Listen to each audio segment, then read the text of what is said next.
Hello, everyone. Welcome to Kaleidoscope. I am your favorite science man, Edward. Let's begin. What if you could get inside the mind of one of the greatest geniuses who ever lived? What if you could hold the very source of his intelligence in your hands? Well, believe it or not, that's exactly what happened after Albert Einstein's death.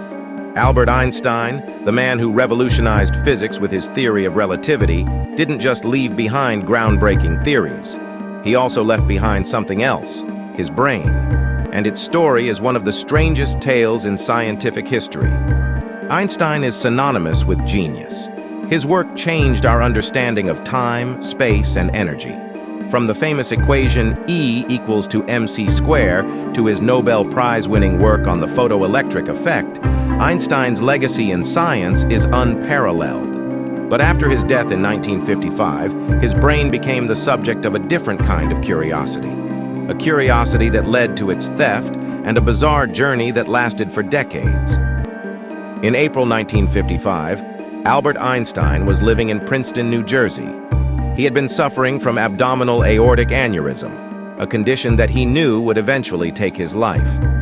On April 17th, Einstein experienced internal bleeding caused by the aneurysm. He refused surgery, famously saying, "I want to go when I want. It is tasteless to prolong life artificially." The next day, at the age of 76, Albert Einstein passed away. Following his death, Einstein's body was taken to Princeton Hospital, where an autopsy was performed by a pathologist named Dr. Thomas Stoltz Harvey. But in a shocking turn of events, Dr. Harvey made a decision that would forever intertwine his name with Einstein's legacy. Without permission from Einstein's family, he removed the brain of the great scientist. He claimed it was for scientific research, to understand what made Einstein so brilliant. After removing Einstein's brain, Dr. Harvey sliced it into 240 pieces. He placed these slices into jars filled with formaldehyde, a common method of preserving biological tissue at the time. But instead of immediately turning it over to researchers, Harvey kept the brain with him. For years, it remained in his possession, traveling with him across the country as he moved from job to job. But instead of immediately turning it over to researchers, Harvey kept the brain with him. For years, it remained in his possession, traveling with him across the country as he moved from job to job. Harvey's obsession with Einstein's brain led him down a peculiar path. He lost his job at Princeton Hospital shortly after the autopsy, partly due to the controversy surrounding his actions. He took the brain to his home in Philadelphia, then later moved to Kansas. For decades, Harvey carried Einstein's brain with him, storing it in a cider box under a beer cooler. Over the years, Harvey sent small portions of the brain to various researchers around the world. He hoped that they could unlock the secrets of Einstein's genius. But most of the brain remained with him. It wasn't until the 1970s and 1980s that the world began to learn of the brain's journey, thanks in part to a journalist who tracked Harvey down and uncovered the story. The first scientific studies on Einstein's brain didn't take place until nearly 30 years after his death. In the 1980s, neuroscientist Marion Diamond at the University of California, Berkeley, received 4 pieces of the brain.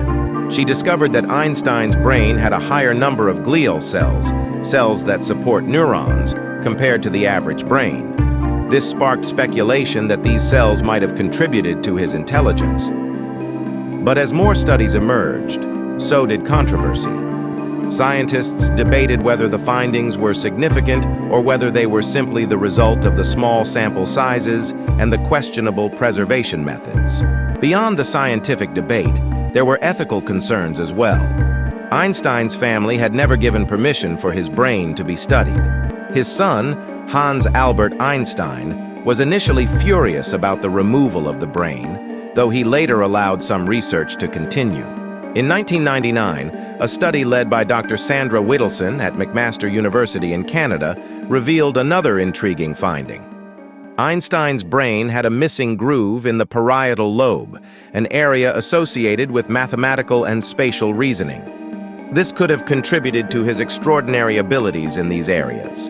However, even today, there is no consensus on whether the structure of Einstein's brain was truly unique or if his genius was the result of something else, perhaps his relentless curiosity, creativity, and dedication to his work.